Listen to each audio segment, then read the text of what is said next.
যুবক, তুমি কেন কবুল পড়ে বিয়ে পড়ো? আমার তো বুঝে আসে না। বাবা, আপনি কেন আপনার ছেলেকে কবুল পড়িয়ে বিয়ে দিচ্ছেন? আমার বুঝে আসে না। ভাই, আপনি কেন আপনার মেয়েকে কবুল পড়িয়ে বিয়ে দিচ্ছেন? আমার বুঝে আসে না।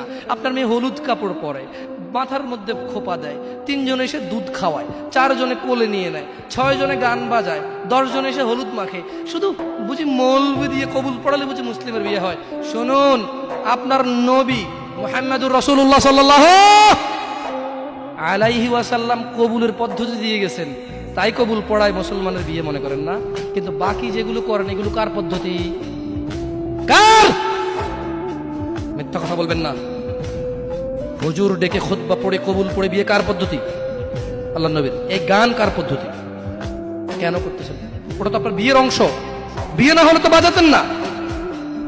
বিয়েকে কেন্দ্র করে যেমন কবুল বলছেন, বিয়েকে কেন্দ্র করে তো গানটা বাজাচ্ছেন। কয়জন নবীর উম্মত আপনি? আপনার নবীর নাম কি? I am asking you. আপনার নবীর নাম কি? আমার নবীর নাম মুহাম্মদ রাসূলুল্লাহ সাল্লাল্লাহু আলাইহি ওয়াসাল্লাম। Who is the messenger of Allah for you? আপনার জন্য আল্লাহর নবী কে? কোন নবীর সুন্নাত পালন করলেন গান বাজিয়ে? আপনার জন্য আমার বিল্ডিংটা ভেঙে পড়বে, বলে রাখি ছাড়বো না।